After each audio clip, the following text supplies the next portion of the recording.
Is anyone thinking the world has gotten even more dangerous over the last few years? We have seen an astonishing increase in violent crime in our own city streets across America, with our police departments seemingly unwilling or unable to do anything about it. Shops are being forced to close their doors because they are being robbed by gangs of up to 30 people at a time by what is now being called a smash and grab. Sounds like a fun, harmless birthday game, doesn't it? Well, these smash and grabs are no doubt encouraged by California's code that makes anyone entering an open business with the intent to steal less than $950 worth of property just a petty misdemeanor into a criminal. That looks like an invitation. And it's an invitation that a lot of criminals are accepting. We are looking at some studies showing violent crime is up 56% since the pandemic, and there doesn't seem to be an end in sight or even a willingness to end it. When this crime phenomenon started, it was mostly isolated to boutique shops with high-end merchandise like Louis Vuitton and Rolex. But lately, we've heard announcements from Target and Walmart that certain locations will be closing due to the uncontrollable theft. According to the United Nations Refugee Agency, more than 7 million Venezuelans, or about a quarter of the Venezuelan population, have fled their country due to ongoing economic and political turmoil. China, Syria, Afghanistan, and Ukraine obviously have the same problem, and no doubt Israel and Palestine will eventually contribute to the massive 15 million displaced souls already in our country seeking refuge. As Americans, as human beings that are fortunate enough to already call ourselves American citizens, we should be proud that we have made a place in the world that people feel they can escape to. But do you think everyone crossing our borders today have the American dream in their heart? I'd like to think we all came here for a better life, just at different times. My family came here in 1611.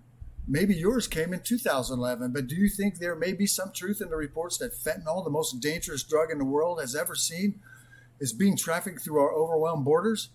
How about human trafficking? Nearly all of the families coming from South America are under some indentured servitude contract. That contract does include sweatshops, internet scam shops, and the illegal sex industry. And according to Forbes, human trafficking is a $150 billion a year business and growing. 50% of the victims are children and 80% are women and girls. After Jeffrey Epstein, can anyone help themselves from thinking the worst? On a global economic or military stage, we couldn't be in a worse position.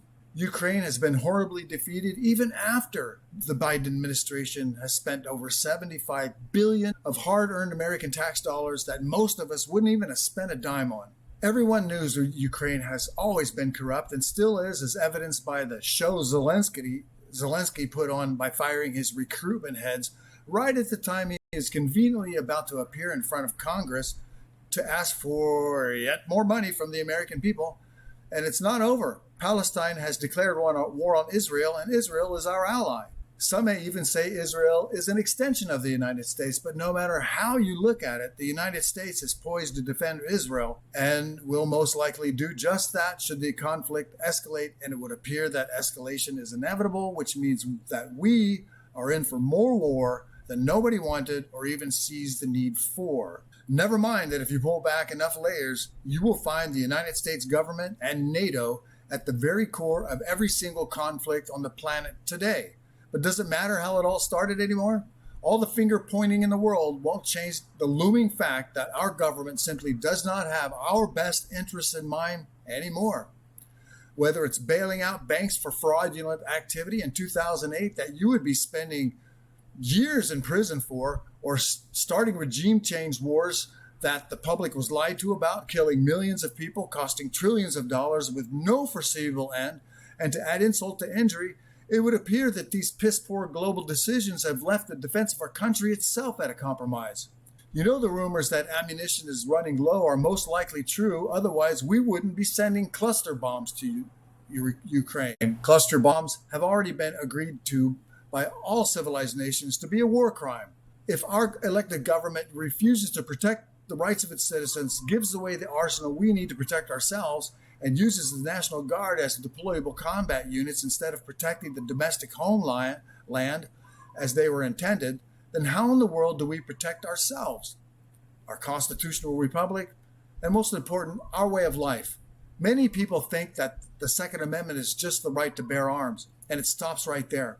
But that's not the truth. There's more to the story, and it's not a complicated one.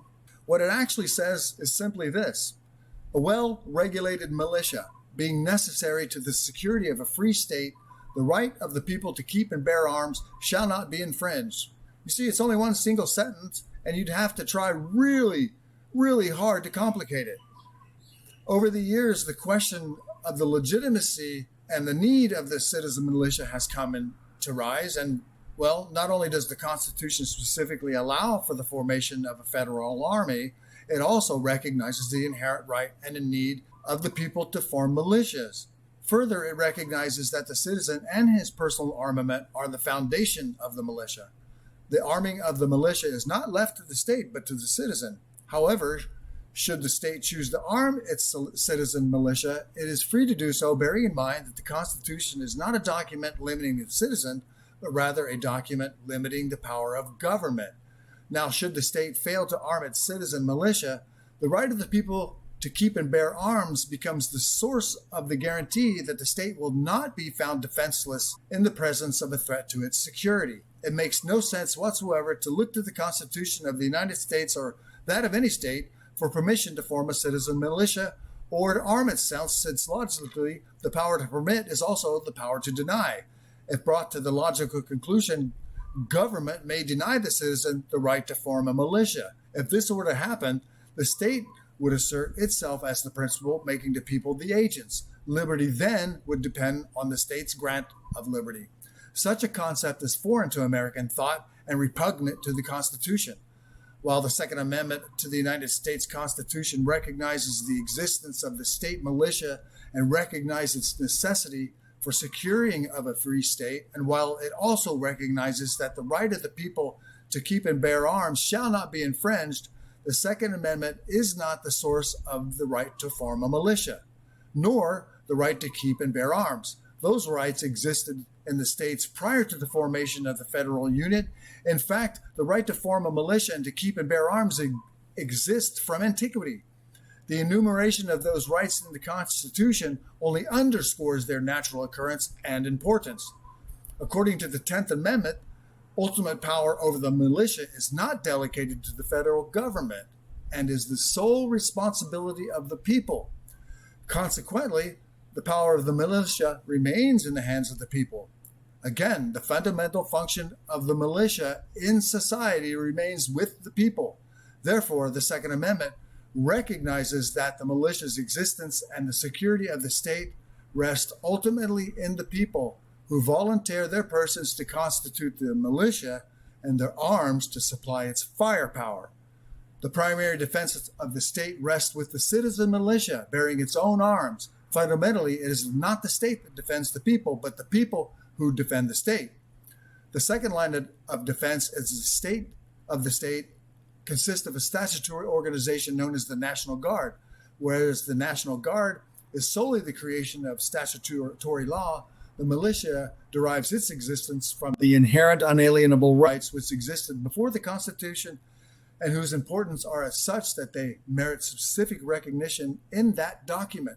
While the National Guard came into existence as a result of legislative activity, the militia existed before there was a nation or a constitutional form of government. The militia, consisting of people owning and bearing personal weapons, is the very authority out of which the United States Constitution arose from. This point must be emphasized. Neither the citizens' militia nor the citizens' private arsenal can be appropriate subject of state or federal regulation. It was the armed militia of the American colonies whose own efforts ultimately led to the establishment of the United States of America. While some may say that the right to keep and bear arms is granted to Americans by the Constitution, just the opposite is true. The federal government itself is the child of the armed citizen. We, the people, are the parent of the children we call government. Every part of the government, including these rogue governors, are part of the children that we, the people, give life to. The increasing amount of federal and state corruption and their encroachment into our lives, violating our protected civil liberties and spending beyond anyone's means to repay, all indicate the need for a swift and decisive parental correction In short, the federal government needs a damn good spanking to make it behave. One other important point needs to be made. Since the Constitution is the limiting document upon the government cannot become greater than the granting power. That is to say, the servant cannot become greater than the master. Therefore, should the chief executive or other branch of government or all the branches together act to suspend the Constitution under a rule of martial law or the appearance of martial law, all power granted to the government would be canceled, revoked, and deferred back to the granting power, and that granting power is the people, and the Second Amendment of the Constitution of the United States of America makes sure the people have the firepower to back it up. My brothers and sisters, never ever forget the government gets its power from the consent of those governed. That's the people, us. And the last I checked, none of us consented to suspending the Constitution, taking the economy, or endless warfare. I'd say enough is enough. How about you? Aloha.